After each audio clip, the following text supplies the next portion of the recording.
selamat pagi, siang, atau sore semuanya. Perkenalkan kami dari kelompok 4. Sebelumnya perkenalkan, nama aku Vidya. Aku Salsa Dila. Nama saya Ahmad Ghazali. Nama saya Calvin Joy Tarigan. Dan ada... Halo, aku namanya Adi. Kamu ingin tahu siapa namaku? Boleh. Oke, jadi di sini kita mau mempresentasikan sebuah materi. Jadi simak ya. Pengertian konsiansi. Sistem penjualan konsiansi adalah salah satu transaksi penjualan di mana terdapat suatu perjanjian antara kedua belah pihak yang berisi penyerahan barang produk dari pihak pertama pemilik barang kepada pihak kedua pemilik toko untuk menjualkan kembali kepada konsumen dengan harga dan syarat yang sudah diatur di dalam perjanjian. Dalam perjanjian ini, biasanya pihak kedua pemilik toko akan mendapatkan komisi dari pihak pertama pemilik barang jika barang atau produknya terjual. Untuk karakteristik, kita mempunyai dua. Yang pertama, peluang konsiansi. Yang kedua, risiko. Di peluang sendiri mempunyai dua. Satu, bagi produsen, konsiansi memberikan kesempatan pada pemilik toko untuk memasarkan produknya ke pembeli. Yang kedua, bagi pemilik toko dapat mengembalikan produk yang tidak laku terjual dan menukarnya dengan produk lainnya. Kita masuk ke risiko, mempunyai dua juga. Yang pertama, bagi produsen perlu memberikan imbalan, hadiah atau komisi yang menarik pada pemilik toko yang telah menjualkan produknya. Yang kedua, bagi pemilik toko juga tidak mendapat keuntungan atau komisi hingga barang titipan tersebut laku terjual. Hai, jadi aku di sini mau bahas kelebihan dan juga kekurangan dari sistem konsiansi. Jadi buat yang pertama adalah kelebihan bagi pemilik produk. Yang pertama, pemilik produk bisa memperluas pasar dan juga menghemat biaya promosi. Nih, kalau misalnya kalian pakai sistem konsiansi, otomatis promosi kalian sudah terlakukan oleh distributor. Lalu yang kedua adalah menghemat sumber daya manusia dan juga biaya pelayanan. Yang ketiga, fokus terhadap produk. Lalu bagi penyalur atau bagi distributor bisa mendapatkan keuntungan tanpa mengeluarkan modal satupun. Nah, ini sangat penting sekali karena kita semua bisa dapat laba dari penjualan yang sebenarnya itu bukan produk kita, tapi kita bisa dengan promosi aja gitu. Yang kedua adalah resikonya itu kecil karena seperti yang udah aku bilang tadi. Dan yang ketiga itu display produk itu bisa bertambah. Oke, selanjutnya aku bakalan bahas kekurangan dari sistem konsiansi itu sendiri. Untuk yang pertama adalah resiko kerugiannya. Lalu yang kedua adalah promosi. Promosinya itu bisa saja tidak sesuai dengan apa yang diharapkan oleh produsen. Jadi bisa jadi ekspektasi produsen itu terlalu tinggi oleh pelayanan promosi dari distributornya. Lalu yang ketiga adalah uang tidak dapat langsung diterima.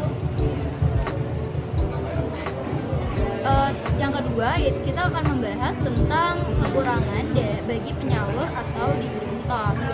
Jadi kekurangannya itu bisa dibilang untuk distributor nggak ada, karena di sini kan distributor cuma menyampaikan barang aja kan kepada konsumen. Jadi emang benar-benar distributor di sini itu sangat diuntungkan. Ada hal-hal yang harus diperhatikan dalam sistem konsiansi.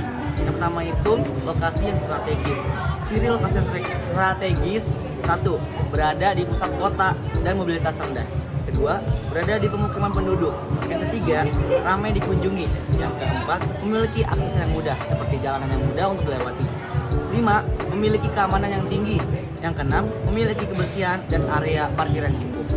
Selanjutnya yang kedua, target market yang sesuai. Target usaha dapat ditentukan berdasarkan usia, pekerjaan, pendidikan, pendapatan, status pernikahan, gaya hidup, dan lainnya.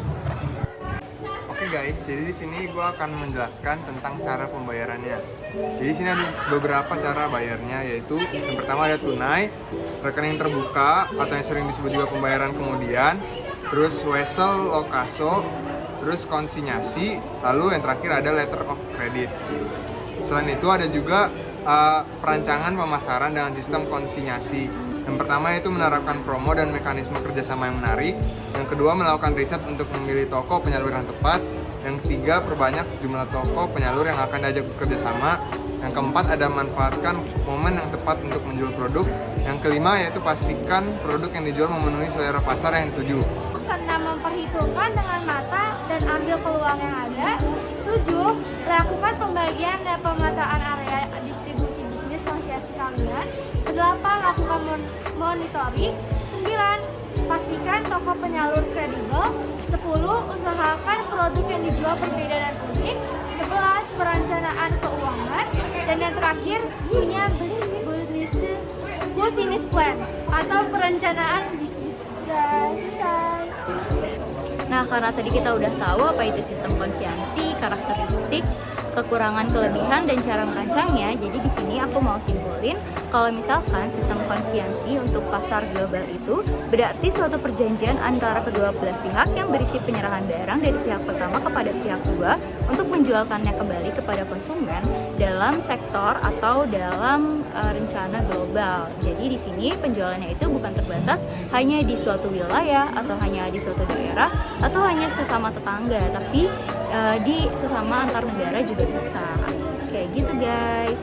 Mungkin cukup sekian presentasi dari kelompok kami. Kurang lebihnya mohon maaf. Assalamualaikum warahmatullahi wabarakatuh. Sampai jumpa. Kak, namanya siapa kak? Kamu nanya, siapa nama aku? Iya kak. Nama aku Adi. Ini Oh, teman-teman gitu, Kak. aku. Kenalin, dia Gozi. Halo, nama aku Gozi. Kau mau tahu nama yang di samping aku siapa namanya? Mau tahu gak? Cek langsung. Halo, nama aku Joy. Ini ada temanku juga di samping. Mau kenalan? Ini dia. Halo, nama aku Salsa Gila dan ini dia Nurosa. Hai.